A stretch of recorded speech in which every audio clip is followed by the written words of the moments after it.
If you've been going around the good old internet looking for the right podcast to fulfill your New York Yankees needs, well, I'll be the first to deliver the good news to you. You have found it. Here on Yapping Yankees with me, your host, Mike Scudero, you and I will be discussing the latest news, takes, and talk throughout the entire Yankee universe. Oh, and there may be some ranting on my behalf.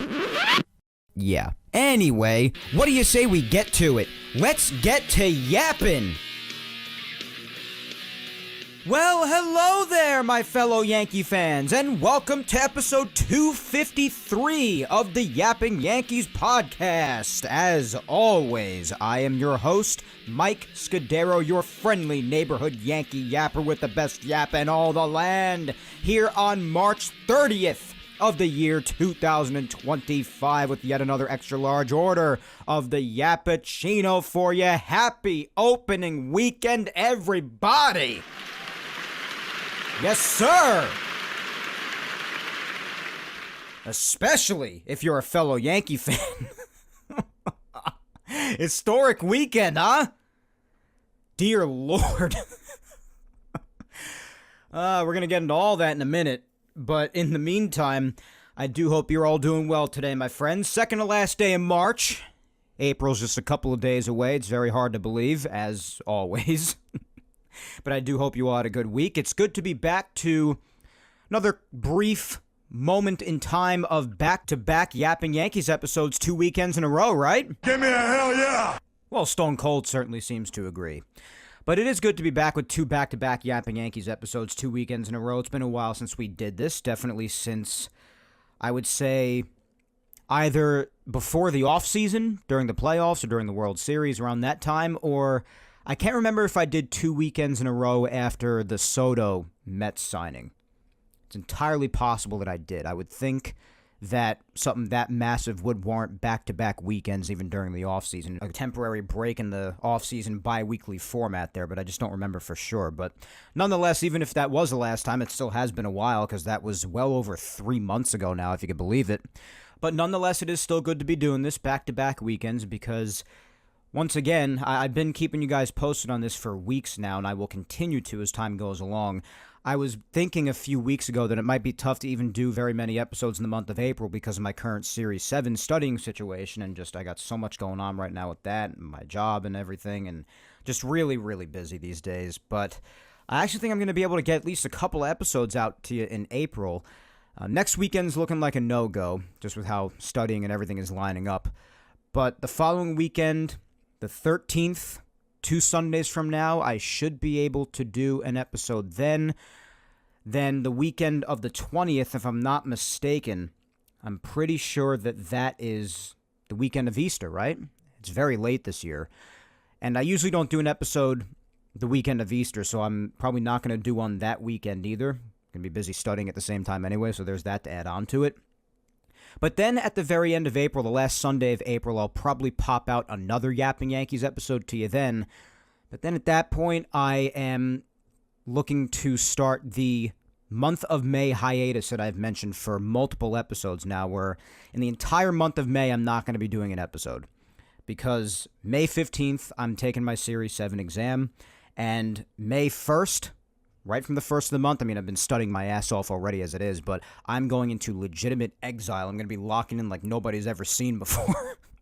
And I'm going to be studying insanely hard from May 1st all the way up to the day of the exam on the 15th, so there will definitely be no Yapping Yankees episodes in that time period because I need to dedicate all of my focus, every ounce of it, into my studying in that last 2-week stretch there. And then mere days after my exam, merely days later, less than a week later, I'm off to Japan on that trip with my brother and girlfriend, like I've also mentioned many times. And that is taking us all the way into nearly June, just a couple of days before June. And at that point, I'm going to need some jet lag recovery time. So we're looking into, I don't know, a few days into June at the very least before the next time you'll be hearing a Yapping Yankees episode after that last Sunday in April. So there will be a long hiatus, the longest one I've probably ever taken for Yapping Yankees. But you know what? Like I've always said, this show's been on a damn good run. Had a lot going on lately, just doing the best I can. And It's pretty crazy right now with all the time I'm dedicating to studying, to be honest. It's pretty crazy that I'm even able to dedicate an episode now. So, doing the best I can to keep the content going for you guys and me as well, because I enjoy doing this, obviously. But it's still very challenging and still takes a lot of delicate allocation of time to do episodes these days. But it is a good distraction. It's a lot of fun still, so it's still something good to do on the side. And it's a great release just to be able to shoot the crap with all you guys on this show. And you guys deal with my insanity for an hour and a half plus.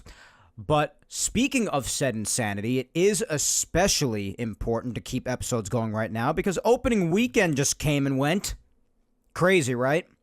Last time we spoke last Sunday, spring training was still wrapping up. It was good to see the end of that finally because we all know how crazy we all get after a while of watching games that don't count for a month plus. We eventually just want the ones that do count.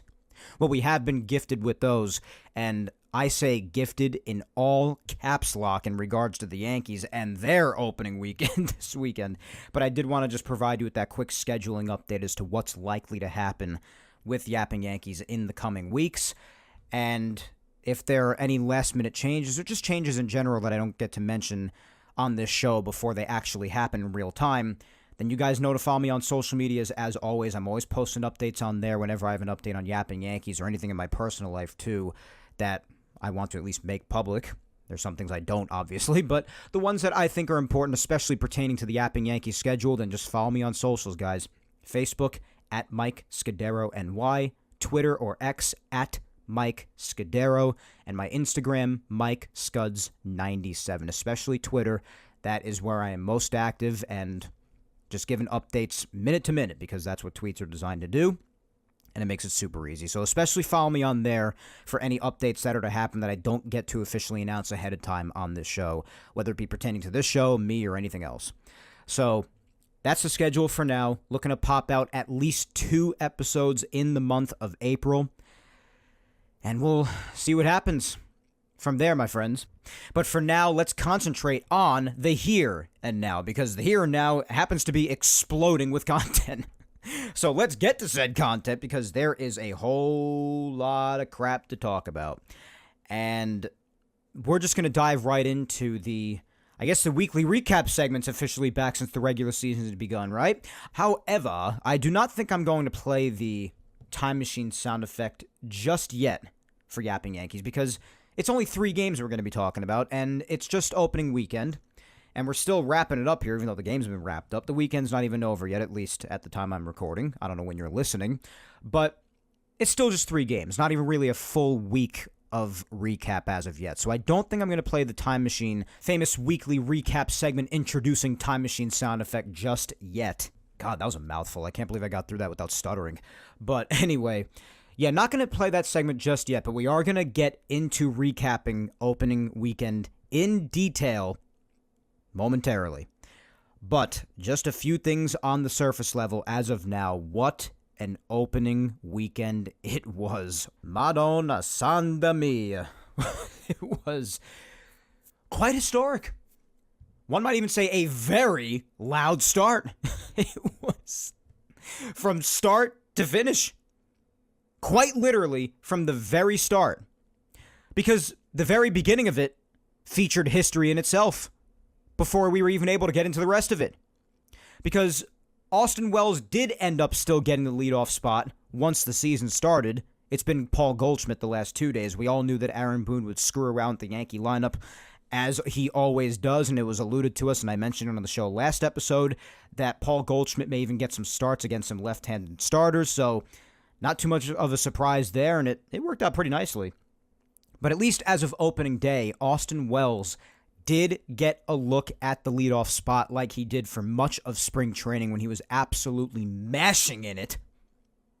And he picked up right where he left off because he hit a home run into the short porch.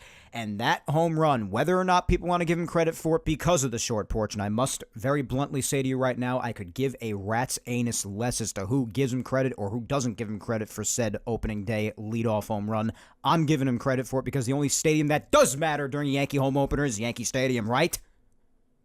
so much continued whining and bitching about the short porch.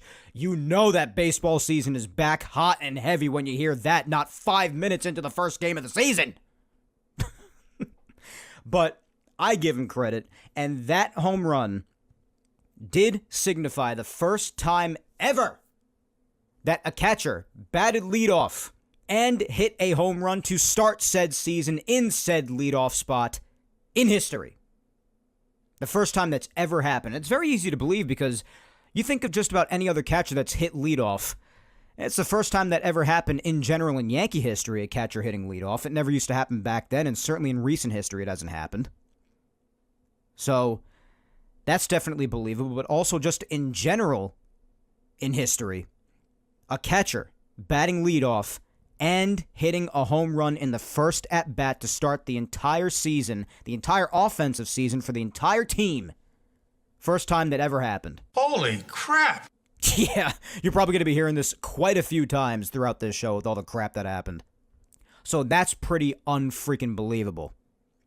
So that set the tone for the rest of that game that would end up being a W. Again, we'll get into that when we get into more details during the weekly recap segment. But then yesterday, speaking of historic, you thought Austin Wells' history on opening day was it? That wasn't even close.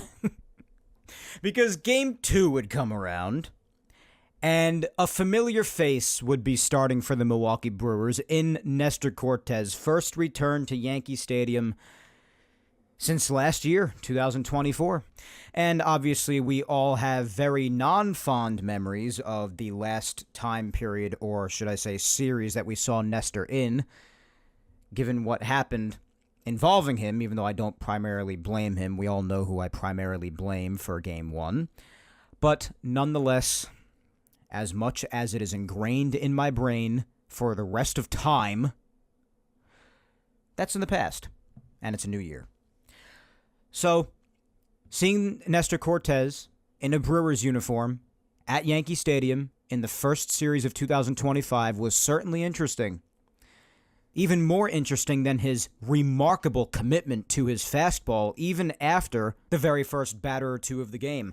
I speak of what happened at the very, very beginning when the Yankees immediately stepped up to the plate. Yeah, opening day wasn't the only game where immediate fun was had when the Yankees stepped to the plate for the first time of a game so far in early 2025.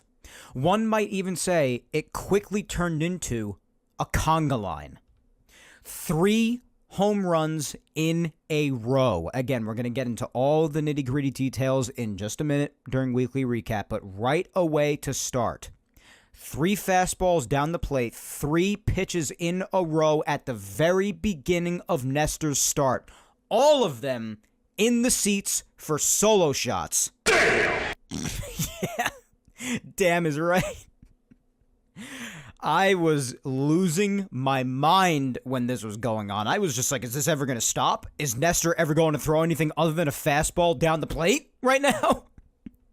He just kept letting it happen. And the Yankees were all over it. Unbelievable. Needless to say, that wasn't nearly the end of all of it, though. Again, further details will be discussed in a minute. But when all was said and done, after 3 innings of yesterday's game, the Yankees had 7 home runs. On a total basis, they came very, very close to the single-game team record of 10 home runs in one game held by the Blue Jays. The Yankees had 9 by the end of the game, but 7 of them in the first 3 innings. Oh. And Judge actually had 3 of those 9 and just actually barely missed a 4th in the middle of the game. Almost a porch job. Everyone got tons of at-bats in this friggin' 20-9 win. So that would explain why he had so many friggin' chances at the plate. Now, despite the 9 home runs in this one game, coming one short of the Blue Jays single-game record for MLB history for home runs in one game by an entire team, the 9 homers was a personal franchise record for the Yankees, though. That was the first time they'd ever done that. So it's still pretty freaking amazing. Every single starter in the lineup, except for Pablo Reyes, got hits yesterday. And all, including Reyes, reached base, since he even walked at least. So every hitter reached base. I mean, in the first inning, they damn near batted around. Just to give you some insight as just how many people got so many at-bats. Everybody did. It was a friggin' conga line, I tell you. Aaron Judge, though, man, especially considering today's game to pile on top of what was already yesterday's game, you think bro's a tad ticked off about the playoffs? Well, if he is, I'm going to need that ticked off nature to continue because, let me tell you something. The only thing, I guess a couple of things, but the main thing that stood between Aaron Judge and 60 home runs for the second time in his friggin' career last year was mainly his slow start. For the first month of last year in 2024, if you guys recall, he was doing really badly. Really badly. And he did have a couple of more brief windows of time throughout the year where he went through some slumps, maybe like a week or two, but the beginning of the year was really the big one for the first month entirely, pretty much. And then obviously he went on an absolute tear all the way up until the playoffs, at least. But the first month was a big outlier and a huge reason, in my opinion, as to why he wasn't able to reach 60 home runs once again. Only missed it by 2, but still missed it. If he is planning on starting on this much of a tear, and he maintains the tear that he had throughout most of the season last year after his slow start, let me tell you something. We're seeing another 60 home run year this year if that keeps up. Because statistically, there will be nothing standing in his way. There are some people once again saying, oh, he's going to approach Bonds again, and he might even threaten it even more so this time. I still pump the brakes on that, because regardless of whether or not you choose to count Bonds in your own mind because of the PEDs, it's still 73 home runs. That's a lot of freaking home runs, okay? So let's try to get to 65 before we even talk about getting to 70, and then 73 on top of that. So let's pump the brakes a little bit. Who the hell knows? But as of right now, I am pumping the brakes a little bit. Definitely could easily get 60 home runs again, because if he keeps up his pace that he had throughout most of last year and right now without the slow start, with last year's slow start, he's still at 58 and only missed 60 by 2. So he should easily be able to get at least 60 if the slow start isn't factored in to 2025 and he keeps on that pace that he had throughout most of last year. But, I mean, through the first 2 games, just yesterday alone, actually, 3 home runs yesterday.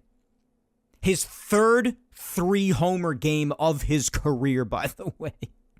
3 home runs and 8 RBIs yesterday alone. 9 RBIs in 2 days if you count his opening day RBI.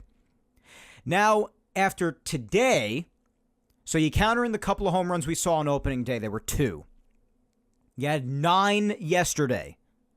Now, today, here on Sunday, after Judge hit his 4th home run of the year already, Ben Rice hit his first today, absolute rope into the upper deck, and even Jazz Chisholm hit his 2nd and 3rd today. Combine that with the 2 home runs we saw on opening day with Wells and Volpe, the 9 yesterday, and 4 more today. They had 15 home runs through their first 3 games. 15 home runs! Holy crap! Keep racking up those holy craps, Frank Barone. They are warranted. That ties the MLB all-time record through the first 3 games of a season with the 2006 Tigers, who also hit 15 home runs through the first 3 games of that season. 15 home runs.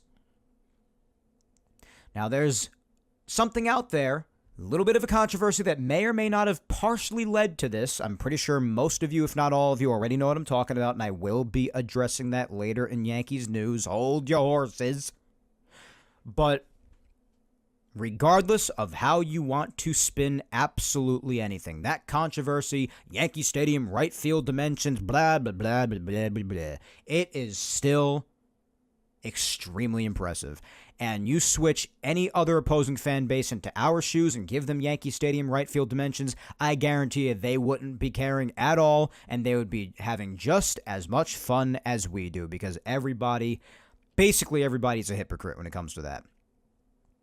Lots of excuse making and lots of fun to be had when it's their own team, but anybody else, especially when it comes to the Yankees, where there is certainly plenty of rational hatred for sure. Totally reasonable and impersonal hatred, surely. Well, then obviously in that case, it's not okay. But regardless of all the noise, opening weekend, as you can well hear from there, without even having gone into the in-depth details of it all, just talking about all of the historic statistics that have taken place on a general broad level, opening weekend was something else. It really, really was.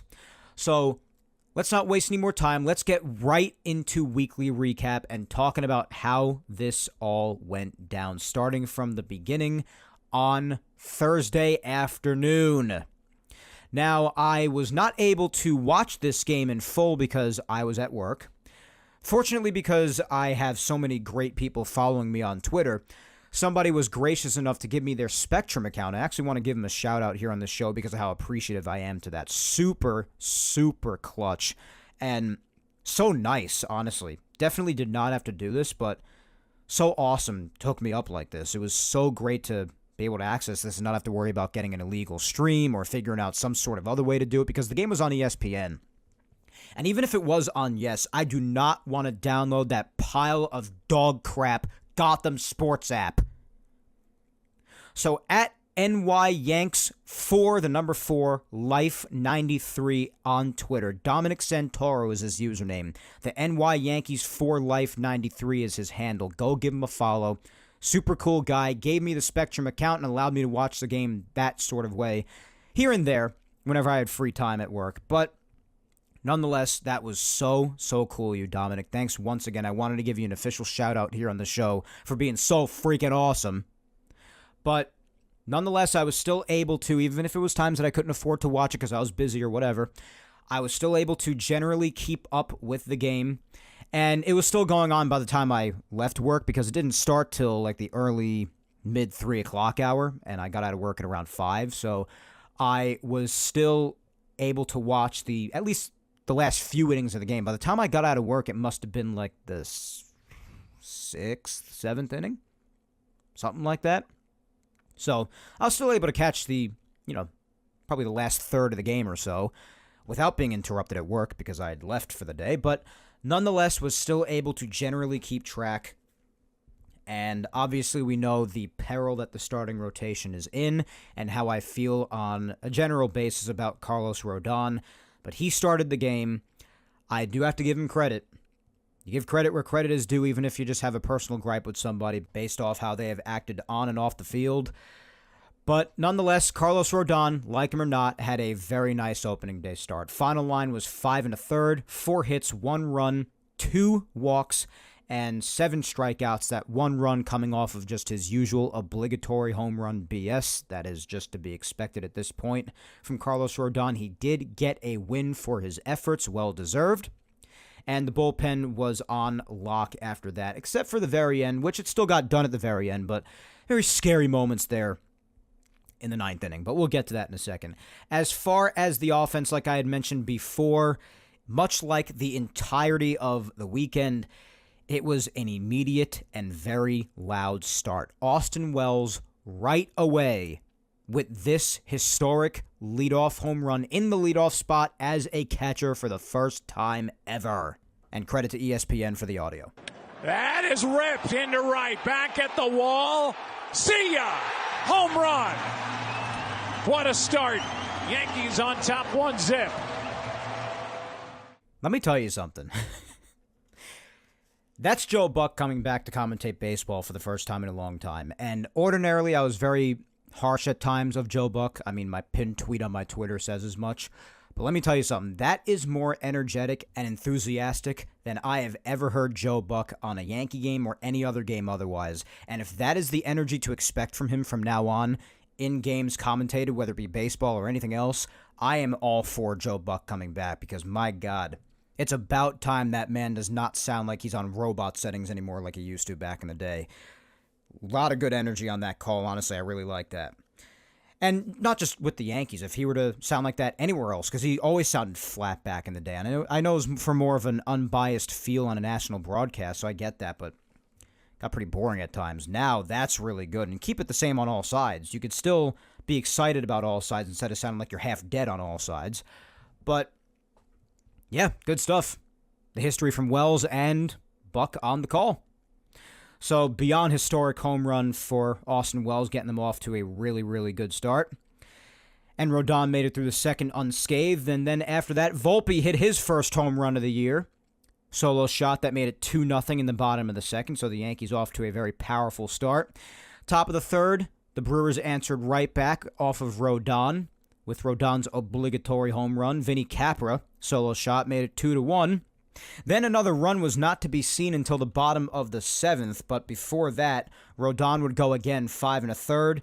Tim Hill would come through for him and finish off the sixth inning. Tim Hill, the actual freaking GOAT, who I vouched so hard for to be re-signed for the entire offseason. At the very end, the Yankees got it done, and opening weekend here, he has proven me very, very right and made me very, very happy. So, he finished off the sixth. We go through the seventh. And the next time we see a run score was on an Aaron Judge double driving home Ben Rice. That made it 3-1. And then a Cody Bellinger sac fly made it 4-1. Fast forward all the way to the ninth inning. Devin Williams, for the first time, comes in for the save attempt against his old team. The Brewers was obviously the team he was always with. And now he's with the Yankees. And for his first save attempt for the Yankees, being tested to the max, has to get his first save on a new team against the old team. And I must say that Luke Weaver beautifully set him up in the eighth before that, because I just love Luke Weaver so much. But anyways, top of the ninth. We all know Devin Williams rarely has a case of doing this. We saw him absolutely fall apart against the Mets in the wild card round in 2024. But nonetheless, he does, like everybody does, because everybody's a human, does have a tendency to do this. And boy, did he make everybody nervous in the top of the ninth. Started off allowing a hit to Joey Ortiz. Then Collins gets a double. Jake Bauers walks. Bases loaded, nobody out. And if you could believe it, in this situation, I had a pit in my stomach for sure. You would think that would have turned into absolute and utter catastrophe. But it did not. Devin locked in, and however many pitches he needed to get it done, and it was an awful lot, and however nervous he made everybody, and that was a lot, he only allowed one run. To the next batter, Bryce Terang on a sacrifice fly to Trent Grisham. That got a run home to make it 4-2. And then he got Jackson Chourio swinging, striking out, after a long at-bat. And then after another long at-bat, he gets Christian Yelich swinging. Game over, opening day W. Give me a hell yeah! Indeed, Stone Cold Steve Austin, hell yeah. Make the Yankees 1-0 with a 4-2 win. Give Rodon that win. Give Freddie Peralta that loss. And Devin Williams, despite his rough ninth inning, his first Yankee save. And first save of the season at that, of course. They had off on Friday as per their usual yearly weird opening weekend schedule. For a while now they've done this, especially with the Yankees. They play on the Thursday, they have off on Friday, and then finish off the 3-game set on Saturday and Sunday. That's exactly what they did once again this go-around.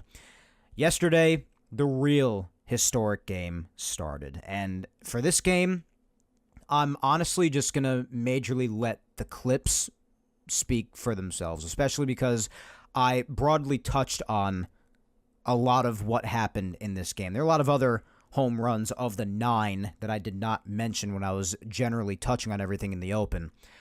But for that and the historic start that I did briefly touch on in the open as well, the clips are really going to do much of the talking. This weekend, you're going to be hearing a lot of it in these clips, but this weekend, and a lot of fans said the same thing on social media, Yankee Stadium really did have an October feel to it already. It was really loud and very spirited all over the place, as it usually always is, the Bronx Zoo, always. But just an even more entirely different energy in the air as this team was as fun as it was this weekend. Scoring a total of 36 runs. I mean, you'll get a crowd pretty rowdy when you do that, to say the least. When you're talking about another franchise record, by the way, for the first 3 games of a season, scoring 36 runs, that'll get any crowd going. But it got started right away, similarly again to opening day, how it got started instantly with Austin Wells' leadoff home run. This time, once again, Nestor Cortez took the mound, a very familiar face, back on the Yankee Stadium mound, but instead this time wearing another uniform. After Max Fried had worked a very nice top of the first, Nestor Cortez takes the hill, and on each of the first 3 pitches of the outing, he faces Paul Goldschmidt, Cody Bellinger, and Aaron Judge, hitters 1, 2, and 3, respectively. These past 2 days, both yesterday and today, as we know. And this, 3 pitches in a row, much to my utter disbelief and the disbelief of all, this back-to-back-to-back happened. And just really quick, this audio, all of the audio for yesterday's game is in compliments of the S Network. This is where the fun begins. It most certainly is, Anakin. Take a listen. Goldschmidt swings at the first pitch and lofts it to left center field and deep. Mitchell back, track, wall, see ya! There's a leadoff hitter, 1-0 Yanks. That is the first home run by a Yankee first baseman in 67 games. Bellinger lost one deep to right center. There it goes into the bleachers. See ya! Back to back. It is 2-0 Yanks. You might want to put a wrinkle in one of them. The fastball's not getting by him. That one's driven deep to left field. There it goes. See ya. Back to back to back. 3-0 Yankees. All right, Michael, how do you top this as a first inning? 3 pitches, 3 home runs. The Yankees on fire here early. Oh, my gosh. Yeah, and you know the crazy part? Michael saying something that he did at the very beginning is really staggering to me. And it shows you just how awful of a situation first base has been in, basically since the post-concussion Anthony Rizzo era started. Almost 2 full calendar years ago now, if you could believe that. But the Yankees had such a lack of power at first base. It really is unbelievable. First home run by a Yankee first baseman in 67 games. First base is typically has some decent power with it. Usually whoever's playing there has at least some decent power. That is insane to hear. A little bit more than a handful of games off from being an entire half season's worth of no home runs out of the first base position. That is bonkers, guys. So that's awesome that Goldschmidt, who has looked pretty good these last 2 days to say the least, pretty cool that he finally broke that for the Yankees. And Bellinger right after that, who we all know I am just ecstatic to have on this friggin' team. And then Paul O'Neill right after that, saying you might want to put a wrinkle in one and change it up with the fastball a little bit, right? Gives Judge a meatball right down the middle. Not 2 seconds later, friggin' laser in left field. 468 feet for the Judge homer, first of 3 on the day, starting his season. Got a hold of it real well. Gotta say that. We're really just going to focus on the Yankee scoring here because so damn much of it in this game. But then, in that same inning, a couple of batters later, to cap off what was 4 home runs in 1 inning, which is also a record for the Yankees, Austin Wells comes to the plate after his historic leadoff home run on opening day and does this himself to left field. Fly ball left field. Churio back on the track at the wall. They've done it again. 4 first-inning home runs, and the Yankees lead 4-0. Holy crap. Yup. 4 first inning home runs, 4-0 Yanks at that point. Then the Brewers actually start to get on the board a bit. Now, there was one con to yesterday's game, despite all the fun that was had. Much of it you are even yet to hear on this show. But there was one thing that started in the second inning that ended up being a problem for the vast majority of yesterday's game, despite all the rest of the offensive fun. The defense was pure ass. I'm just going to come out and say it. It was horrible. The Yankees had 5 errors yesterday. One of them by Fried. There was an error by Volpe. There was an error on Jazz at one point. And Pablo Reyes, who did end up making the opening day roster as a fill-in for third base whenever the Yankees would want to or have to use him, boy, did he have an awful day. 2 errors for him out of the 5. And an awful day at the plate, too. The only one not to get a hit. And he did walk at one point, but otherwise just a horrible day for him. A horrible debut for the Yankees. A day he'll for sure want to forget, but just a putrid defensive day for the Yankees. And despite all the other fun, not to bring down the mood, but I mean, it has to be talked about. That's got to be cleaned up. I mean, especially to come out like that in the second day of the year from a defensive standpoint after what happened in the World Series especially. I mean, you got to be morbidly embarrassed about that. I mean, come on, tighten that crap up, guys. So, just a little talking point there, and to bring it up right then and there, because that did start as soon as the second inning, and it just continued to rear its ugly head throughout the game. So, something they got to clean up for sure. And I know 2 out of the 5 are from Pablo Reyes, who wasn't even on the team last year. I understand that, but still, he is on the team right now. And I really thought he was going to just get cut yesterday. It was such a bad game, honestly. But nonetheless, he is a part of the team now, and he was a part of the errors yesterday. So and it's a part of the overall fundamentals and defensive nightmare that forever lives in our worst dreams as Yankee fans after the 2024 World Series. And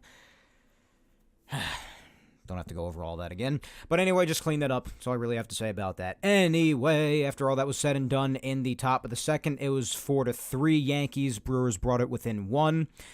But then in the bottom of the second, Anthony Volpe comes to the plate, and for the second time in as many days, does this himself with Aaron Judge and Jazz Chisholm Jr. on base. 3-2.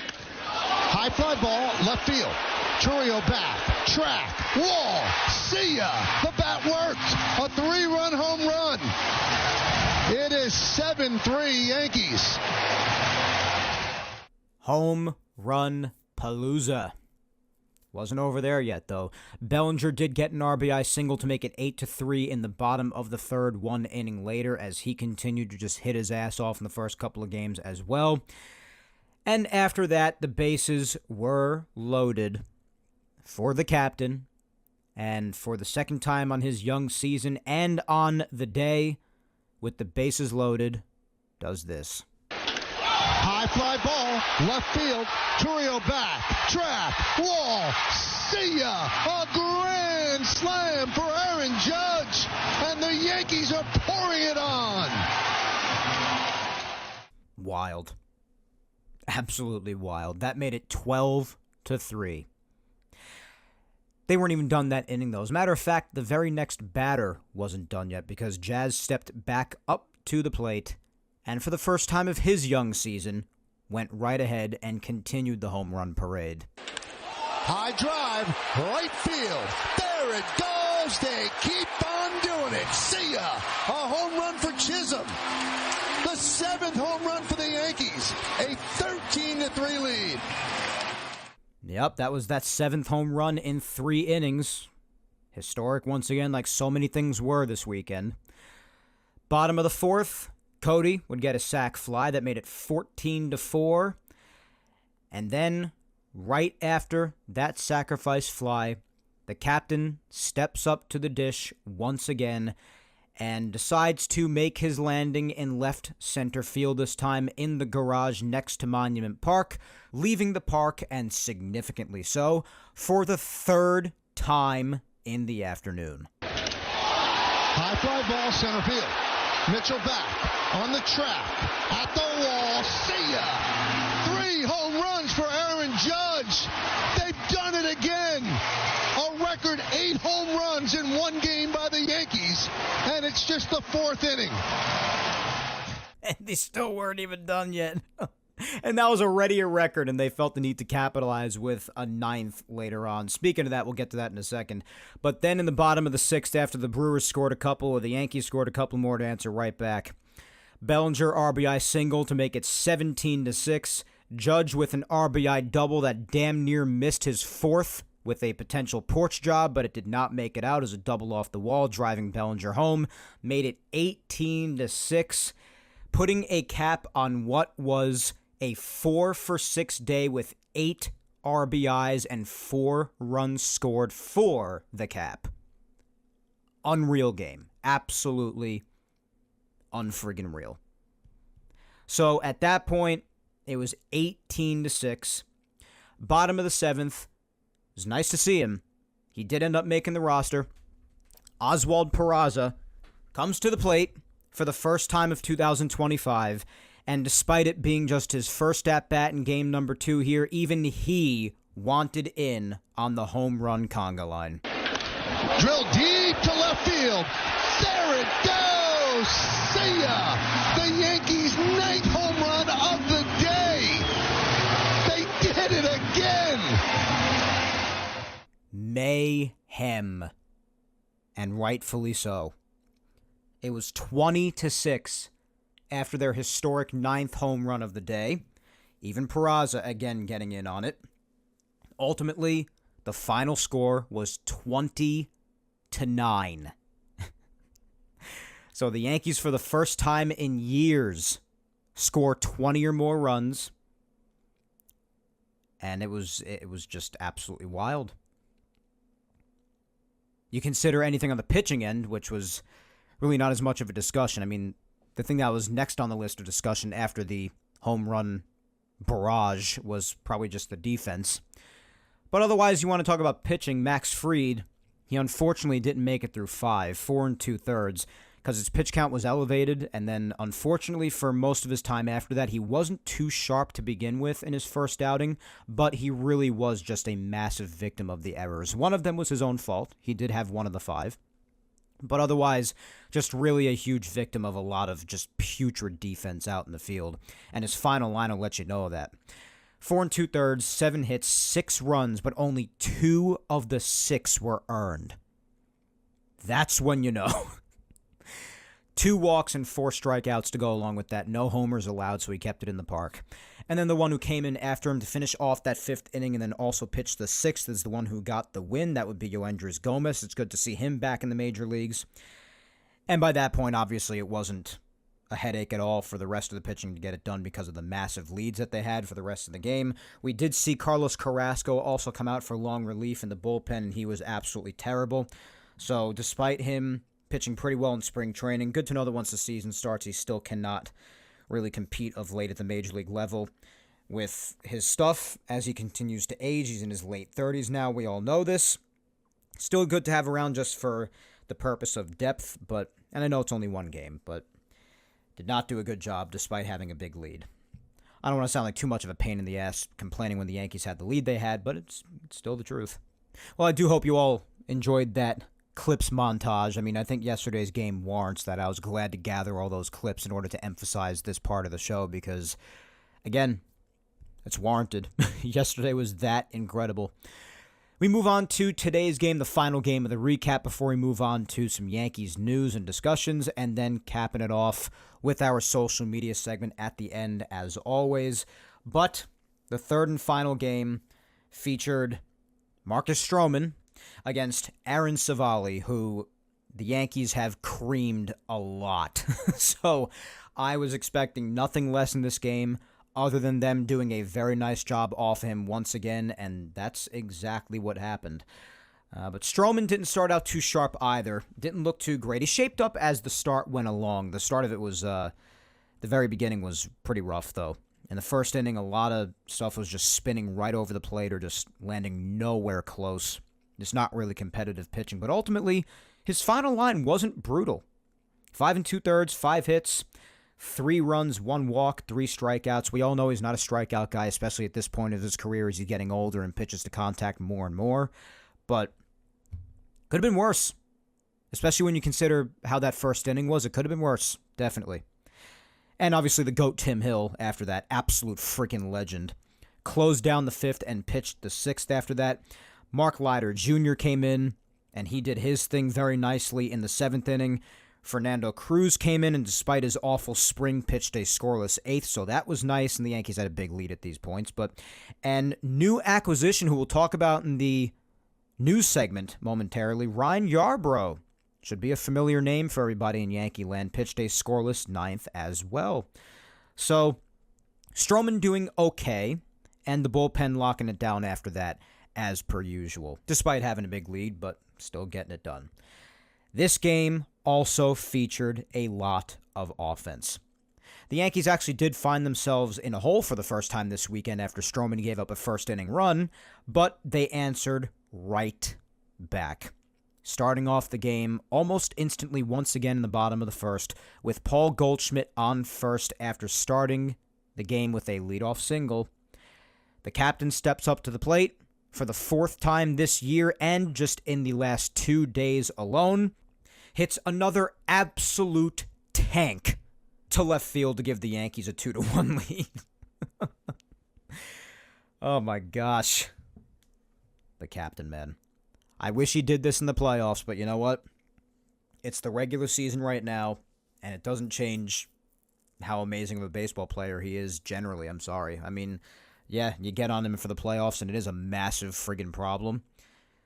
But right now, it's the regular season. And he's still one of the greater right-handed hitters at this point shaping up to be ever, to be honest with you.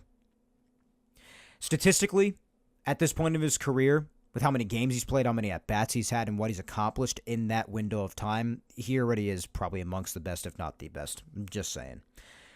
But regardless, the game would go on. Bottom of the 2nd, Ben Rice stepped up to the plate, and as I had mentioned earlier on in the open, just hit a golf shot right into the upper deck in right field for his first home run of the season as well.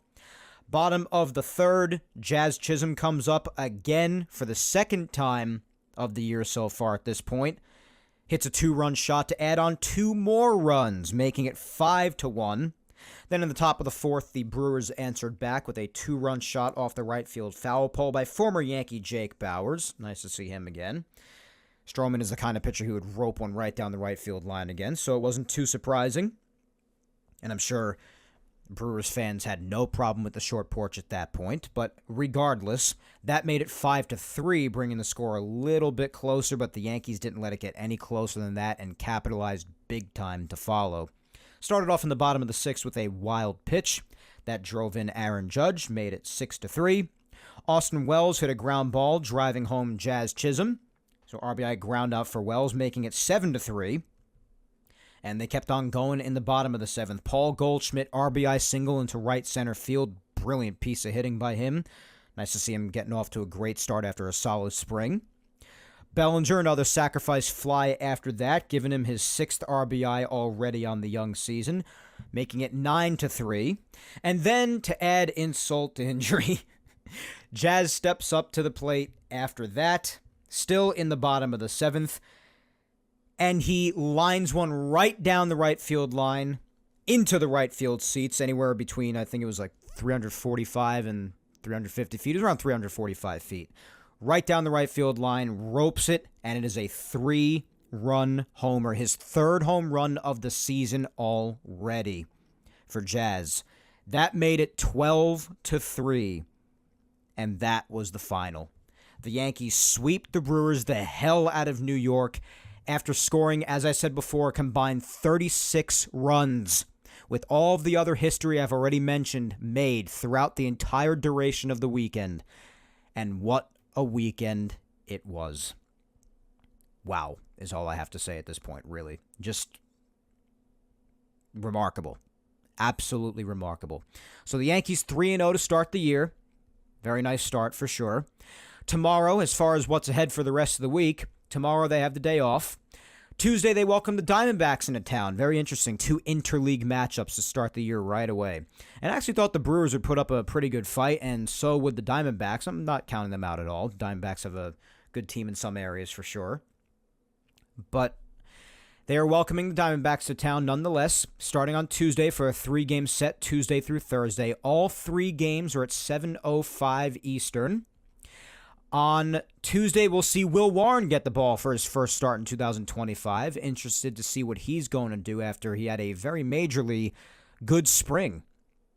7:05 Eastern on Wednesday, the rotation circles back around to Rodon. Already with just the 5th game of the year, but that off day allows them to do that. So Rodon will get the ball for Game 5 against Zach Gallen. And then for the 6th game on Thursday the 3rd, also at 7:05 Eastern, Carlos Carrasco will be getting the ball after Rodon. So the Yankees messing with the rotation a little bit here. He'll be pitching against Merrill Kelly. And then next weekend, the Yankees hit the road for the first time this year. Very odd start time on Friday the 4th of 4:12 p.m. Eastern. Very weird. They will be headed to Pittsburgh. Pitching announcements have not been made for any of these games, or the games to follow, obviously, at least yet. But this game's at 4:12 Eastern in Pittsburgh. Saturday the 5th will be at 4:05 Eastern. And then Sunday the 6th, April 6th, that'll be at 1:35 p.m. Eastern, also in Pittsburgh to round out that series. And I'll do the next week as well to follow, since we're not going to be yapping again until April 13th on Sunday. But the Yankees do not have an off day the following Monday the 7th. They are headed right to Detroit to see Gleyber Torres, Tommy Kahnle, and the Detroit Tigers. A couple of former Yankees there, obviously, as we know.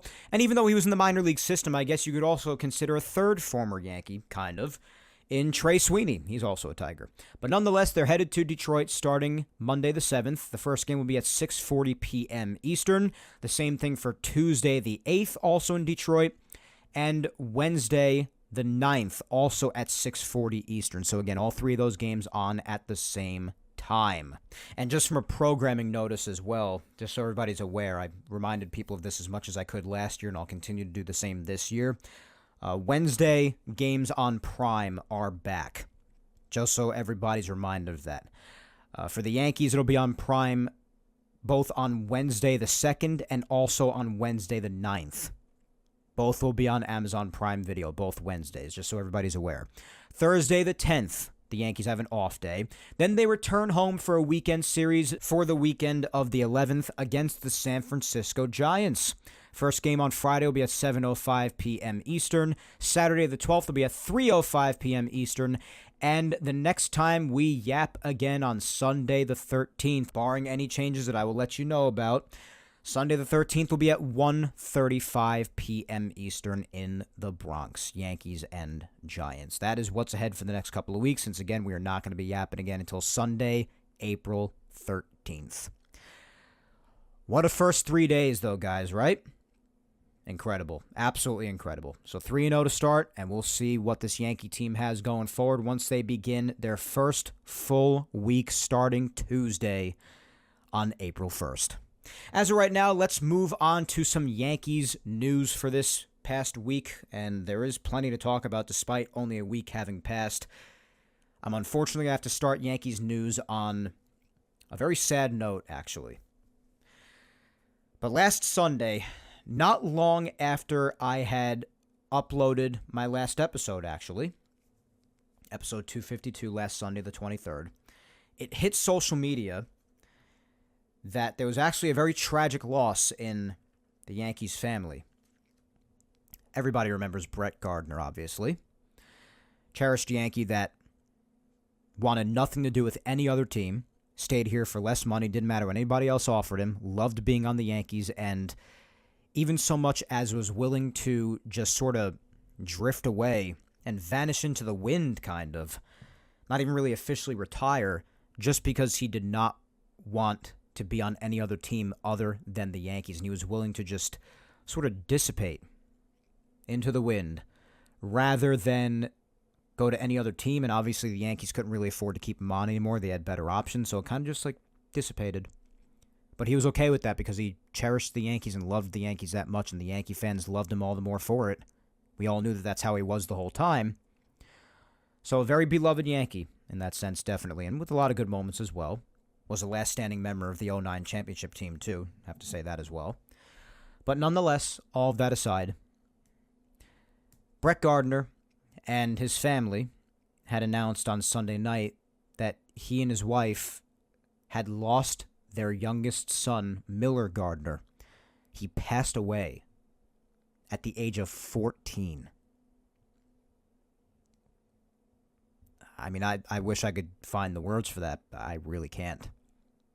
I haven't really read up on any more of it in the last few days, so you'll have to excuse my ignorance if I've just missed a recent report, possibly that may have shed more light on the situation. But from the best of my understanding, it sounded like maybe they just ate somewhere that wasn't good. I heard a lot of people were talking about food poisoning at one point, but regardless, how unspeakably horrible. I mean, what the hell, man? 14 years old, and it happened on vacation in Costa Rica. Oh my God.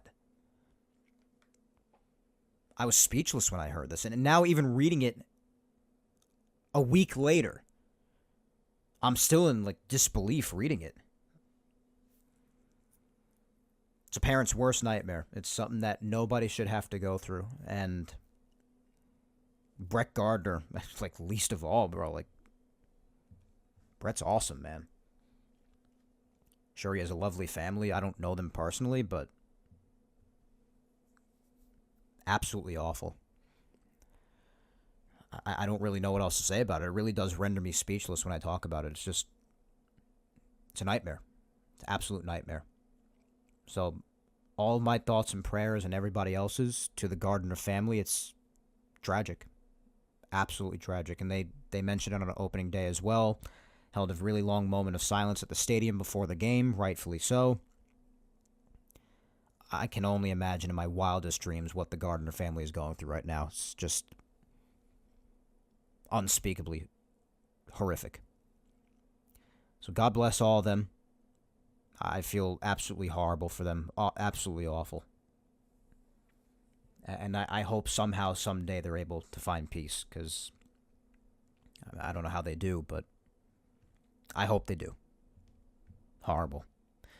So I hate to start the segment on that, but that was the most recent news that happened from right after I did my last episode, and it was almost immediately after I uploaded the show. And it's been spoken about a great deal this last week, as you could definitely imagine, if you haven't already seen it for yourself. And definitely has to be brought up because, Brett Gardner is a cherished Yankee, and, we all care about him a lot, and this is huge. Awful, but huge, and I can't believe it. I can't. Horrible. So rest in peace to Miller Gardner, and I hope the Gardner family can find peace over this at some point. I hope. So a horrible way to start the segment, but it had to be said. And just, again, God bless Brett Gardner and his family. After that, we jumped to Monday, and right away in the morning, it was actually announced that the Yankees had made another smaller move, but decent move in my opinion. But news broke on Monday morning, the 24th, that the Yankees had actually acquired a familiar face by the name of Ryan Yarbrough. And people should recognize the name and face because he actually was a division rival pitcher who the Yankees have seen many times for years now. Left-handed reliever, sometimes even started games, especially when in an opener role. This particular deal with the Yankees is a one-year deal for $2 million with $500,000 in incentives for him. But I think this is a sneaky good signing, honestly. I mean, we've seen Yarbrough give the Yankees a lot of trouble in the past. I mean, the interesting thing about him is that he's actually one of those pitchers who has had success in the past despite being a softer tosser. By that, I mean, he doesn't throw hard. I mean, he has slow, long, and big breaking pitches and a fastball that tops out in sometimes not even 90 miles an hour, in the mid to high 80s at times. He doesn't throw hard at all, but he still gets by because how much his stuff moves. And some people find success in that. On an overall basis, Yarbrough has had higher ERAs in some seasons, but at times throughout a season for longer periods of time, he doesn't allow a lot of runs. I mean, if you want to look at 2024, he pitched with both the Dodgers and the Blue Jays in a combined 44 games pitched. You have 3.19 ERA. It's not bad at all.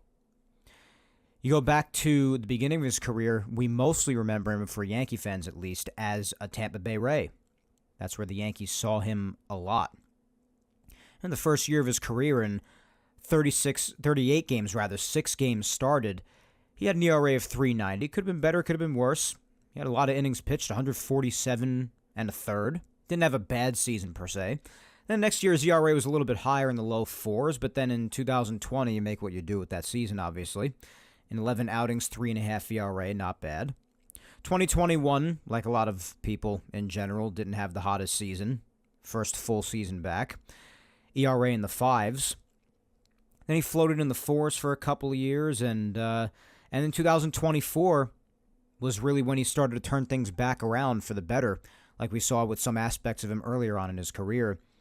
And now the Yankees were able to get him for cheap, because for the couple of years between COVID and 2024, when he was a little bit iffy, and last year he got his value back up a little bit, able to get him a little bit more on the cheap side. And this is a guy who's had a lot of success being a reliever at times, and he's very familiar with the American League East, which is also a big help. I think it's a good signing. He's faced the Yankees a lot, so we've seen him a lot. I've been able to watch him a lot, and I think it's a sneaky good signing. Good left-handed addition to the bullpen with the problems that Matzek is having, and you already have Tim Hill out there, which is good. Brent Hedrick's another left-handed option out there, at least to start the year. So I think Yarborough's another nice addition out there, and we'll see what kind of role he has with the Yankees going forward. We did see him this weekend already, like I'd mentioned before, and we'll see how many more times we get to see him in a Yankee uniform going forward. It just is very interesting to have him on the Yankees after all these years of having him face the Yankees on multiple different division rival teams, mostly the Rays from years ago. So an interesting, but I think it's pretty sneaky, decent pickup for the Yankees there. Interesting slow-throwing option that could catch some guys off balance going forward. And another lefty option in the bullpen, which was a little bit of a concern on paper for the Yankees with their bullpen as they headed towards the end of the offseason. As far as the rest of news outside of the controversy that I had mentioned or alluded to earlier, really the last thing I wanted to hit on was all of the roster or injury news that's come on in this last week or so, any sort of updates that everybody might be looking for regarding a lot of guys that started the year on the injured list, what's the latest on all of them and everything. I guess we'll start with Giancarlo Stanton. We've spoken at length about him for weeks now. His expected return is listed as May, possibly. That's probably towards the end of the month, around Memorial Day-ish. Apparently, starting yesterday, he resumed indoor hitting for the first time following his treatment for his elbow injuries, those PRP injections that he has apparently responded very well to, from what I understand, which is good news, and it was a point of optimism in the last few days, saying that it might actually allow him to return at the very end of May. So we'll see what happens with that. That's pretty much the latest on him.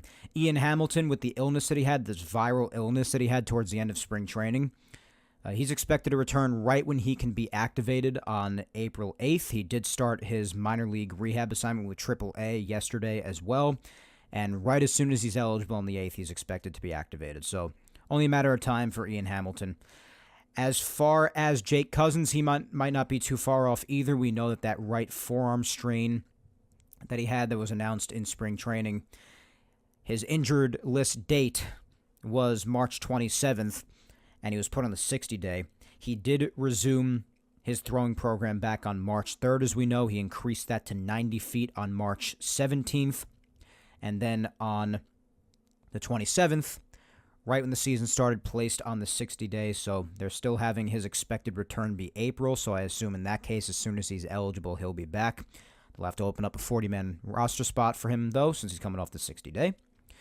Garrett Cole, we all know he is until 2026 with Tommy John surgery. Clark Schmidt is the one that everybody's been keeping an eye on mainly because we know that he's not long-term. He'll only miss about a start or two to begin the season, and that still is the case. He's listed as mid-April or so for an expected return.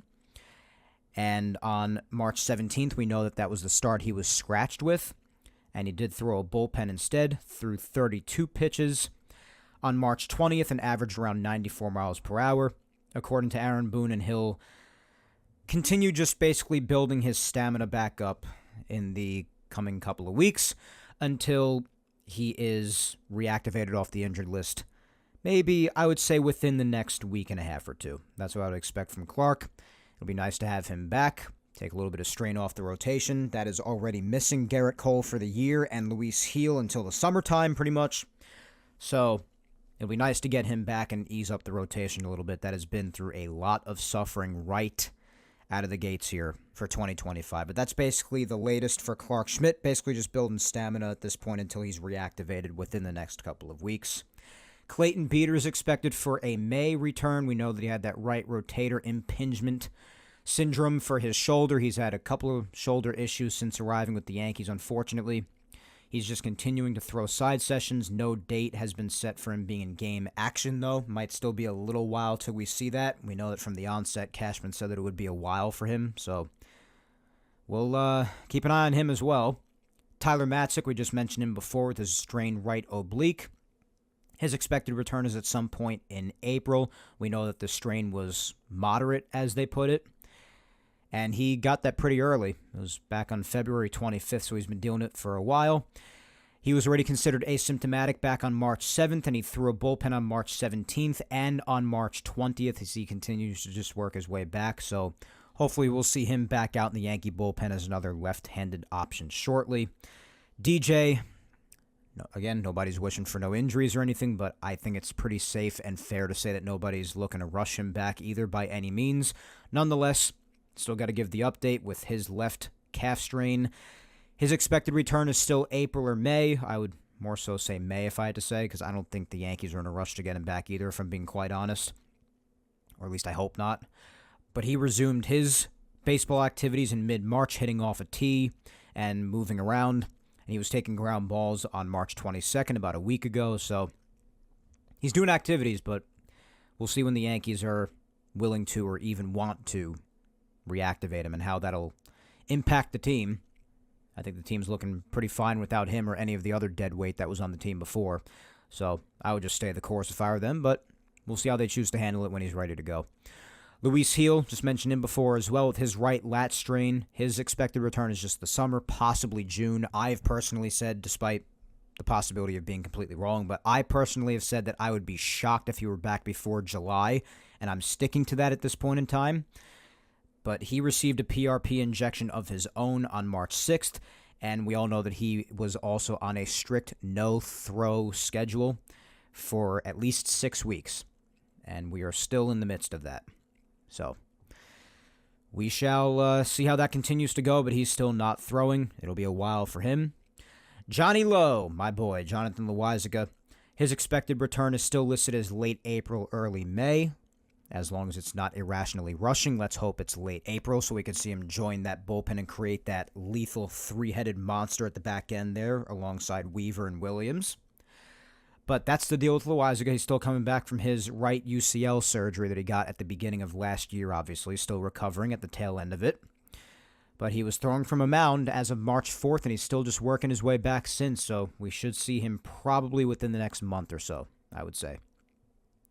JT Brubaker, I don't know if we're ever going to see this guy. Never did from when we acquired him injured, and I don't think we ever will, to be honest. Fractured ribs that he sustained in spring training. 3 fractured ribs, as a matter of fact, after he tried to get out of the way of a comebacker in his spring debut on February 21st. I just don't think we're ever going to see this guy in a Yankee uniform in an actual regular season game. His expected return is TBD. They don't even know either. So that's the latest with him. Scott Effross, also speaking of a TBD expected return.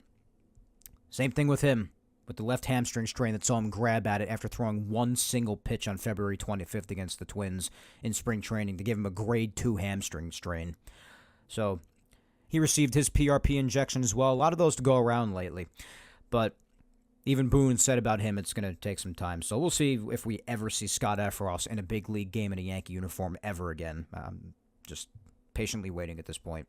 And Chase Hampton, we all know he got Tommy John surgery as well, expected return 2026 like Garrett Cole. As far as the opening day roster, the Yankees did end up going with. The official one was as follows for starting pitchers: Carrasco, Fried, Rodon, Stroman, and Warren. So Warren did end up making the roster despite how mysterious and vague the Yankees were being about him towards the end of spring training. He did end up making it, and reasonably so, since they were starting Schmidt on the injured list for the season. Relief pitchers: Fernando Cruz, expected; Yoendrys Gomez, pleasant surprise; Brent Hedrick, a bit of a surprise as well, but welcomed, at least as of now. A surprise to be sure, but a welcomed one. My fellow Star Wars fans will pick up that reference.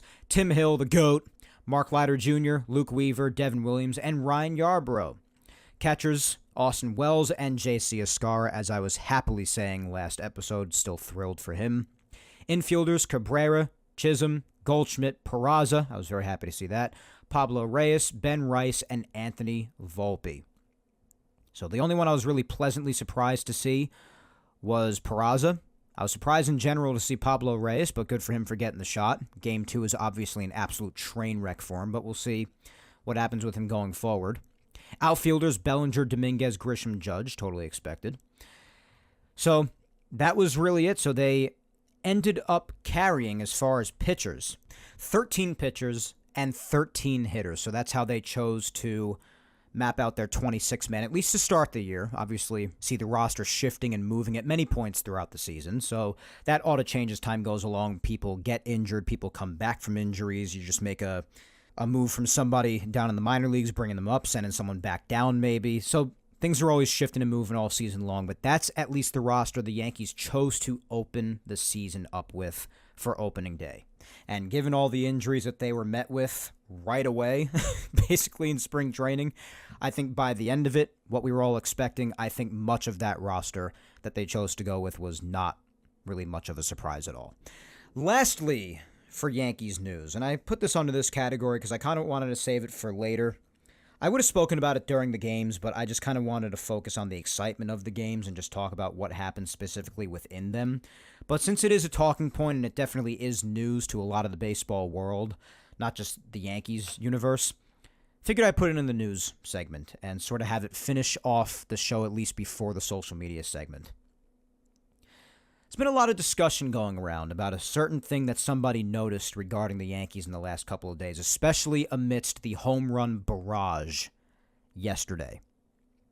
Somebody noticed that, particularly with Jazz Chisholm, because his is probably the biggest example of it, physically the biggest, but people noticed that the Yankees' bats, at least some of them, not all of them, not everybody's using them, some of the bats, especially Jazz's, were interestingly shaped. And living up to its name, almost sort of like the shape of a torpedo. And that's exactly what they're calling these newly designed bats, torpedo bats. The interesting thing is it's created to basically construct a torpedo-like barrel area of the bat, depending on a hitter's profile. It's very interesting science that, honestly, I cannot believe was not delved into sooner. I'm shocked that 2025, now that it's a concept that's been introduced, I can't believe it took this long for it to come out. Maybe it's been something that's been thought of for years now, but I mean, at first is really just showing itself now, this year, in the first couple of games. Now, obviously, without having any context on this whatsoever, when you're talking about something being constructed to provide more size to the barrel area of the bat, there are probably some alarms going off in some people's minds, like corked bats and all these other things in the past that have been banned to give hitters a potential advantage to get more distance on a hit off a bat.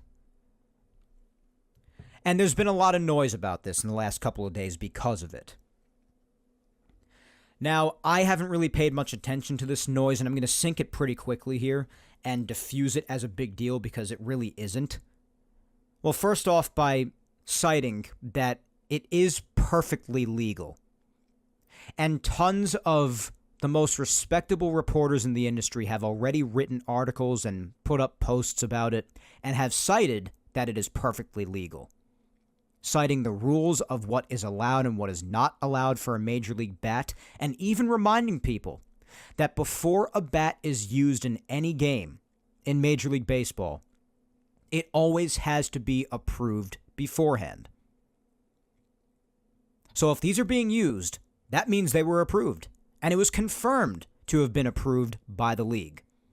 So there's that. That should sink it right away, but of course, you have your irrational Yankee haters, like I mentioned earlier on in the show, who love to do nothing but just bitch and moan and cry all the time because they hate the Yankees and nothing else matters in their minds. And they're making a big deal about it. There's been a lot of noise about it the last couple of days.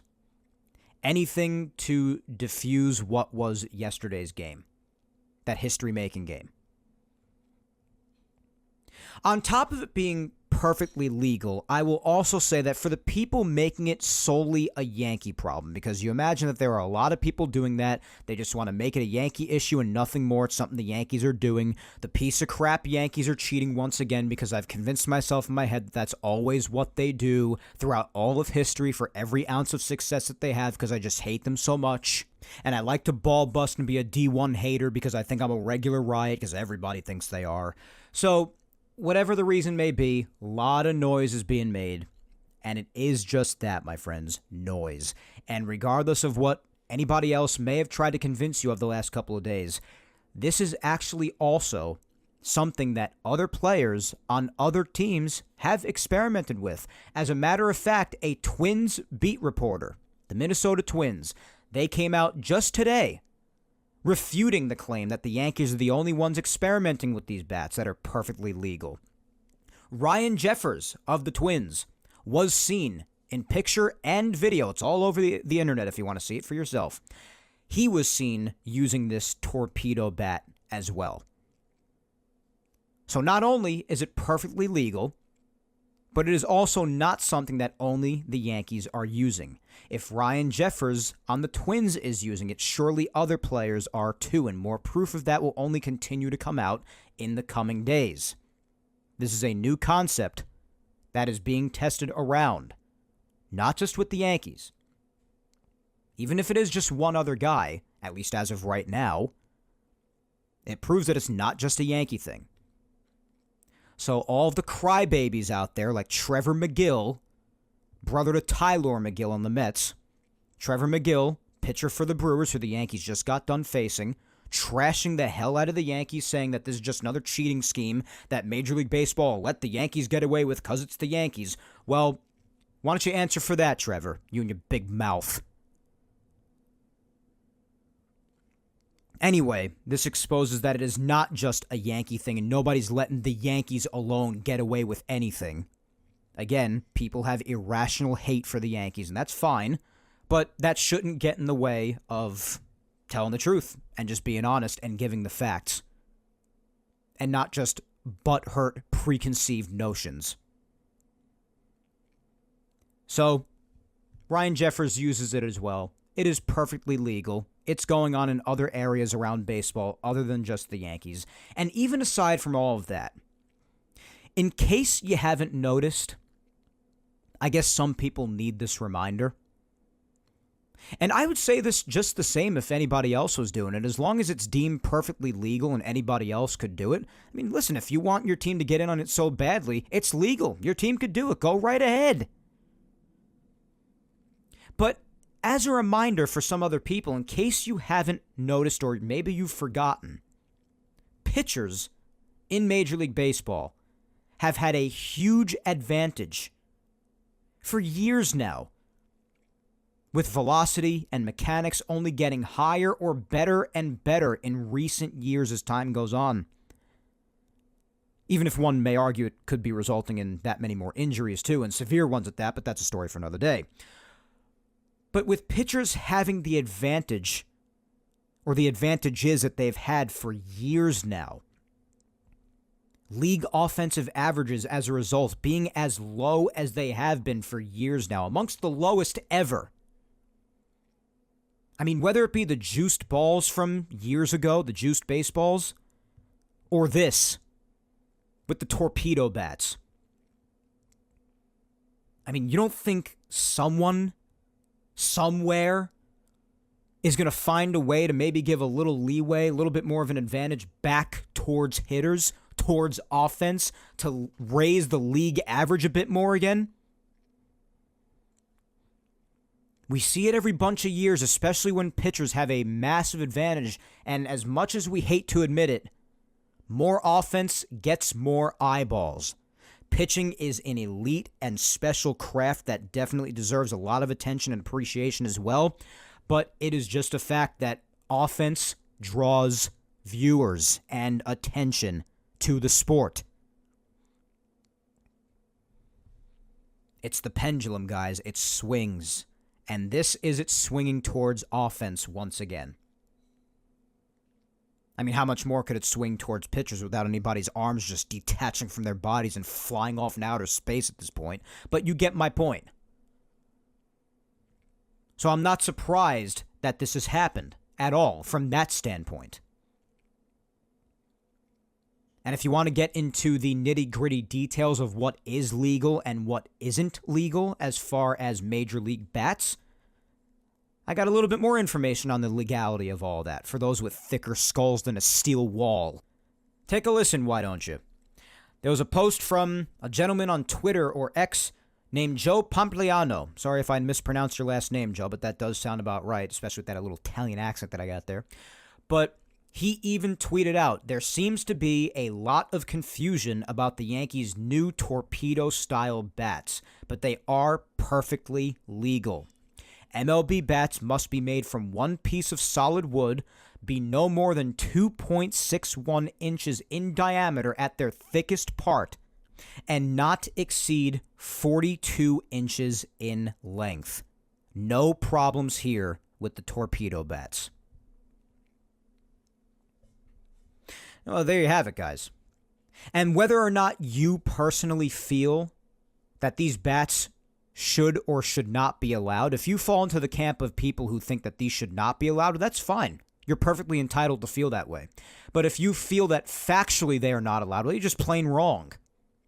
And if you feel so horribly about your team not having them, well, maybe you should just speak up more and say, I wish my team did this. Because if the Yankees and the Twins and probably others coming up are doing it, so can your team. So don't be mad at the Yankees. Be mad at Major League Baseball for approving them, if anything. And maybe even be mad a little bit at your team for not indulging in it and leveling the playing field a little bit more with the unbelievable advantages the pitchers have had of late. Because they could. It's legal. And if more people start to do it, if more players start to use these, and Major League Baseball eventually determines that they're a problem and decides to ban them, well then fine. But right now, there are factually no issues with them, besides people who are just butthurt about it. So there are no problems here, whether you like it or not. I'm just giving the facts here, and I would give them even if this were not the Yankees. And it's not even just the Yankees, as I've already well established. So for the people who hear these things and still want to bitch about it, that's fine. You're perfectly entitled to do that. But as long as you have the facts and you know that as long as I continue to bitch about it, I'm probably just going to be disregarded because the people who actually bother to do their research and get the facts on this sort of a thing, they're aware of all this. So all of my complaining will probably just go in one ear and out the other. If you're fine with that, then hey, keep complaining about it till the cows come home, my guy. I couldn't care less. But as long as they're legal and these are the facts on them, well, that's how it is. So pay no mind to all of the torpedo bat noise. You're probably going to see more and more of it from more players on other teams other than just the Yankees and the Twins. And don't be surprised when you do. Honestly, again, I'm just surprised it took this long for it to come out. Now, some players on the Yankees, it's more evident and more noticeable on their bat than others. Apparently, there are a few Yankees using it. I've heard Bellinger is, I've heard Jazz is, I've heard Volpe is. Guys like Judge and other guys who are naturally powerful and don't have, barrel concerns, they're not going to use it. Like, Judge is not using it at all. I saw some people clowning on Judge like the first couple of days here, having 4 home runs and all of them being absolute nukes gone anywhere on the face of the earth. So people want to use that Yankee Stadium argument. It's gone literally anywhere. All of the home runs. And people are saying, oh, the torpedo bat's like, bro, you really think Judge is using a torpedo bat? Like, come on, actually use your brain for half a second. I know it might result in a burnout, but use it for half a second, bro. Years before this was even a concept. And even just last year, still before it was a concept, or even at least physically, officially introduced. 3 years ago, the guy hit 62 home runs in 1 year, breaking the single-season American League record. And last year, he hit 58 home runs. You think this guy's going to use a torpedo bat? Come on. Some of it's just common sense. It's just the hatred gets so irrational sometimes. People legit just forget how to use any and all logic. It's pretty freaking hilarious. But they're allowed as of right now. And it's a brilliant idea. It is. It's a new science, brilliant new innovation. Again, now that it's out, I'm kind of, surprised, I guess, that it wasn't introduced sooner. But listen, it's going good right now. But it's more noticeable on other people's bats. Like, it's not as noticeable for Bellinger's. At least I've heard that he's using it. I've also heard whispers that Goldschmidt might be using it, but it's not really that noticeable on his bat. The one that it's by far the most noticeable for is Jazz Chisholm. And he has his 3 home runs in the last 2 days, so, say what you will about that, but you know what? I mean, he's known to have power strokes at times. So, yeah, it's interesting to see how this continues to go for guys like him and others. I noticed it a little bit on Volpe's bat as well. But it's not really that noticeable for certain other people's bats. It's definitely the most noticeable on Jazz's. Like, you could easily tell, like, the barrel's more pronounced. But that's the latest on the torpedo bats, guys. Just wanted to diffuse that because it's been a huge topic of discussion the last couple of days, and I felt like I couldn't let the show go by without at least bringing it up because of how much it's been spoken about. But that's the latest on it. My recommendation to you, again, like I said before, is to just ignore the noise because it's just that, noise. So, it's legal. There are facts to back it up.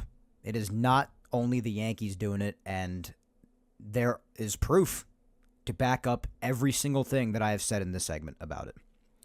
So, we'll see how it continues to go for the Yankees and anybody else who also chooses to indulge in this, honestly, very smart idea. It's very interesting. That's for sure. And it has certainly resulted in, or at least played a part in, the very, very loud start of the Yankees' 2025 season. But let's move on to the social media segment. We begin to wrap up here. Got an open-ended question for you once again this week, and gave plenty of people more time to respond to it. This time around, we got a lot more replies. I'll read as many as I can. But the question is, with or without the consideration of the first weekend of 2025 Yankees baseball, which was incredible, how many wins do you think this team will have by the end of the year? And as you can imagine, I have my own school of thoughts on this subject. And obviously there are a lot of things that have happened to the Yankees season right at the start, right at the onset, that can really have an effect on some people's answers to a question like this. And they do. Not having Cole around for the entire year, not having Luis Gil until the summer. These things have massive impacts, and we don't even know how the rest of the season's going to go. Not having Stanton could possibly impact a little bit, despite the fact that his time is really October, but you get what I mean. You're missing a lot of pieces. And some huge pieces that result in, especially the starting rotation, being one of the best in baseball on paper heading in, and now it's in dire straits. It's a problem. Bullpen's got some injuries, or some people at least still working their way back from said injuries. And it could have an impact on the Yankees at least to start. So that could change people's answers and can ground what were maybe otherwise a lot more inflated predictions. Maybe on paper headed into spring training, some people thought that they would have more wins, and now they're saying less because of the issues with the injuries in some areas, or maybe just with their lack of belief in certain areas of the roster already. Maybe they don't think that certain guys will perform as well as maybe some other people think. So it's all up to personal interpretation. Now, we all know that this team, like all other teams, all other years, they're going to go through their peaks and they're going to go through their valleys. Ups and downs. That's the baseball marathon. And this team will experience it too, despite this weekend and the awesomeness of all of it. And that's why I try to remind people, with or without the consideration. And I know it is a part of the season. It is only 3 games, but it is part of the season. But with or without, try to remember there's still 159 games left. It's a long season. And how do you think they'll still make out despite how great this weekend was? I personally think that they're going to win probably around the same amount of games as last year. Last year they won 93. And this year, I'll say 94. I'll say one more. Actually, a little bit more confidence, because I actually think this lineup is a bit fuller than last year. I think certain other guys who didn't take a step forward last year will take a step forward this year. I'm hoping for Volpe to be one of them. Wells looks ready too, since the catching position is basically his entirely this time around. No more Trevino or anything. You got Judge as your usual most intimidating hitter on the planet.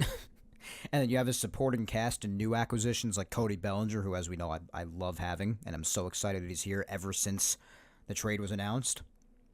Paul Goldschmidt, who has a lot of people interested and is off to a very fine start after also having a good spring, after ending 2024 on a high note when he started it slow. And you got Jazz over a whole season with the Yankees is going to be interesting to see.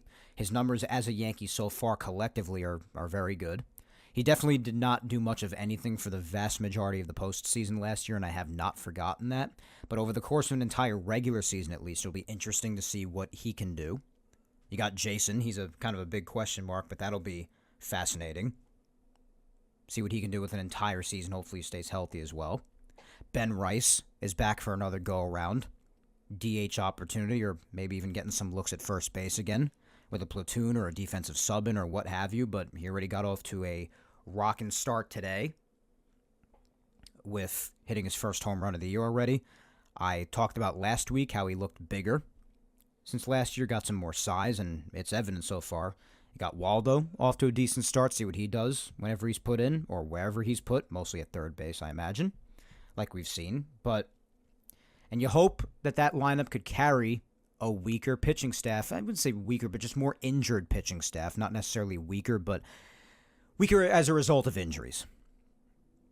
And hope the bullpen can be locked down like they have been for many, many years now. The Yankees are very famous for having a top bullpen in the league, usually. So, with all that factored in, and if things continue even half as well as we saw this weekend, I think this team can win 94 plus. I'll say 94. Not too much better than last year, because again, they did still lose Soto, and that is a big deal, even if we got what we have to say about that. In any event, that is my prediction. Let's read some of yours. We'll blitz through a bunch here and then wrap up this episode. First up, we'll start with my buddy Laura at Laura_Icemont. Actually just hung out with Laura in person yesterday, did me and my girlfriend. It was a great hangout. It was awesome to see you, Laura. Thanks for coming, and thanks for the reply here. As always, you are just awesome. We love you. Laura says, I'm going to say at least 90 wins. I'm hoping more, but I'm being more cautious with my answer. Defense has to be tighter than they were today in order to win more games. Now, keep in mind, I posted this yesterday, so these replies are on Saturday. But, yeah, absolutely. The defense, that's hit on that before. Despite all the good, that was a topic of discussion, and rightfully so in yesterday's game, and that's got to fix up. Has to. Cannot continue, at least nearly that badly. Mistakes are made always, I get that, but damn, yesterday was wild. At DanB6237 says, I'm going to go with 90. Obviously, give or take a few. Let's hope they can stay mostly healthy. Yeah, that's got to be at the top of the list of priorities at this point. At Mike B_923 says, somewhere between 2 and 162. Jokes aside, I'll go with 88. The starting pitching worries me the most now. That's completely fair, dude. Completely fair. At Fundamentals NYY says, Yankees are going to win 89 games. They still need to tighten the defense against good teams. Yeah, another mention of the defense, and rightfully so, is laughably awful. I agree. Couple of 80s. I do understand the areas of concern for these replies of wins in the 80s. It's a bit low, though. They really have only finished in the 80s, really, in 2023 when they finished with just 82, barely above 500. But I would say at least 90. I'm still not going to say less than that, but 89, it's only one, but if that's what you think, then that's what you think. Rebecca at Peace Now for Life says, I say the Yankees will win 93 games and win the AL East this year. Very, very similarly to last year, then. Wow. Yeah, the Yankees did win 94 games last year. If I said 93 earlier, then my mistake, I misspoke. It was 94, so I do have them winning exactly the same, pretty much. So, 93 then. So one less than last year. I think that's pretty reasonable. I do think that the Yankees overall, like I've said, defensively, despite yesterday, fundamentally, I think they have improved the roster, at least from an offensive standpoint. They're going through their injury troubles pitching-wise, but otherwise, I think there are some aspects of the 2025 team that are improved over last year, but losing Soto still stings. So it's a balance. It's a scale. Next, we have at Sean Shalinsky, and he says 89 wins. Interesting. Another one in the 80s. Okay.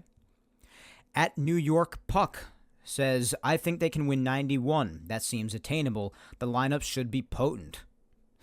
It definitely was opening weekend. At When You Wish _ says, the Yankees are determined to be the best where team spirit and supporting and encouraging each other will, I believe, result in 95 wins and the AL East. I wouldn't discount 95 wins. I'm saying basically 94, just one off. I think I could subscribe to that. At Yanks2228 says 87 probably because of pitching. Glaring defensive problems today. Yeah, the pitching is definitely a bit scary right now from an on-paper perspective. And yeah, if the defense is even half that bad for a lot of games this year, it's going to cost them some games, and frustratingly so. So yeah. At Grant _ Hathaway 9 says, get Pablo Reyes a bus ticket to Scranton. Yeah, yesterday was a really bad day. Really bad day. All right. At Chem MC Awesome says 96 wins, division title, league pennant, world championship, 28 in 25. Damn. Well, you know I'd love the hell out of that, but I feel the way that I do about the Dodgers, and I will continue to feel that way until proven otherwise. I'm sorry. All right, last one before going on to our usual final two. My good buddy Spencer at Musician DMD. Hope you're doing well, brother. Spencer says, my intuition says 90 wins. The competition with Boston is a little more level, and the Orioles are still pretty good. It's going to be a battle for the American League East, but the Yankees will prevail.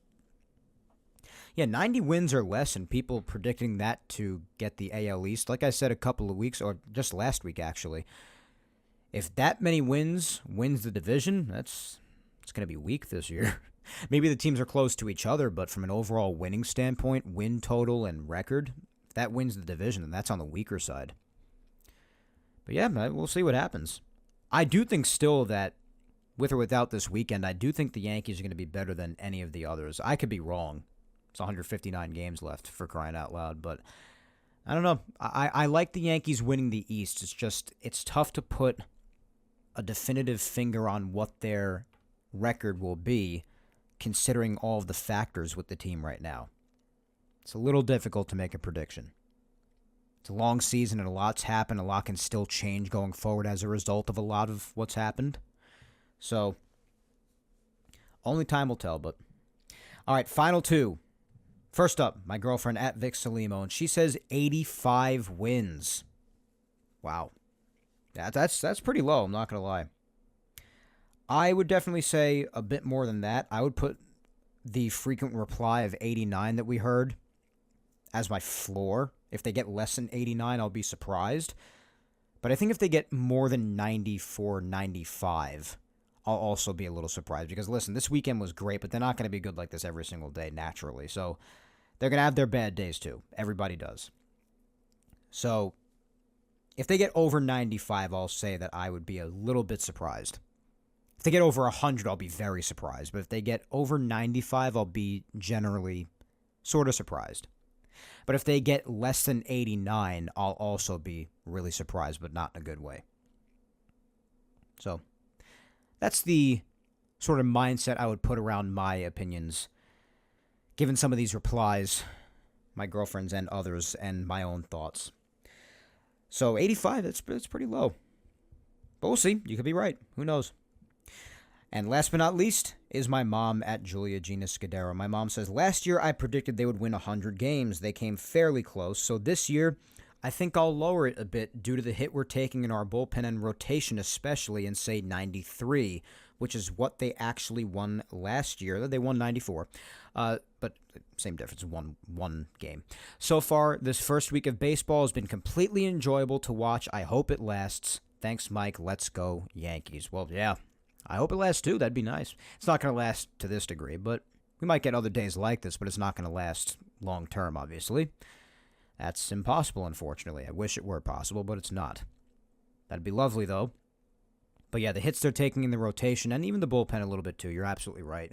So that naturally should bring it down at least a couple, or maybe just even one less, I think. But also they have a lot of factors that's looking pretty promising right now that might have some people a little bit more optimistic on paper or after having seen the first weekend. That might even it out or even have it surpass last year. And like I said, unfortunately, the loss of Soto has to be taken into consideration as well when factoring these things. But, yeah, I mean, low to mid-90s, I think that's very reasonable when predicting for this team. Some people in the 80s, that surprised me, but they could be right. Who knows? We will see when all is said and done, but it's very interesting to see people's perspectives either at the very start or just before the start of the season, and we'll see how it all plays out. Going forward, still 159 to go, and we shall see with the first 3 out of the way.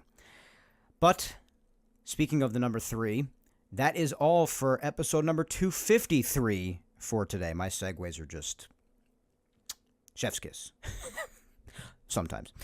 Anyway, my usual reminders. Remember to follow me on all social medias if you have not already. My Facebook fan page is Mike Scudero NY. My Twitter or X is at Mike Scudero, and my Instagram is Mike Scuds97. Subscribe to Yapping Yankees on all 4 of the platforms it is available on. That's YouTube, Apple, Spotify, and SoundCloud. Like, subscribe, comment wherever you may be listening to show your love and spread the word for the show. And if you missed any past episodes of Yapping Yankees, do not worry about it. On SoundCloud, Apple, and Spotify, you can catch episodes 1 all the way up to episode 253 today. All about 6 years worth of Yapping Yankees. But if you're a YouTube listener like myself, and I tend to be sometimes, it's totally fine. That never hurt nobody. But if you do prefer YouTube, I did start uploading the shows on there starting at episode 34, so just know 33 and back you won't be able to catch on YouTube, but 34 all the way up to 253 today, you can catch those all on YouTube.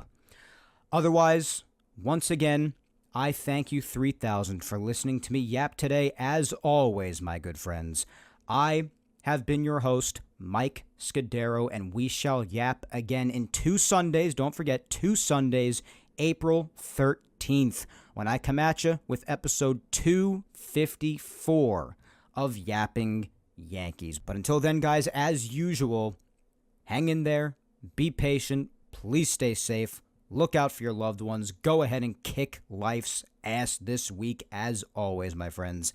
And even though I don't expect this to continue on this level for the rest of the year consistently, let's hope we can get at least half the version of what we saw of the Yankees this weekend, at least a bit, as consistently as possible going forward, at least as far as the offense is concerned, because that was fun this weekend. And let's hope the fun continues. Got the D-backs next, followed by the Pirates, the Tigers, and then the Giants, straight through to when we yap again in a couple of Sundays from now, guys. Still hard to believe that baseball has returned, at least regular season baseball. But it is back, and whether it gives us the usual joy or pain, and it usually does a stellar job at giving us healthy doses of both of those things, let's take it all in once again now that 2025 regular season baseball has begun. Until April the 13th, my friends, when we yap again, take care, and let's go Yanks.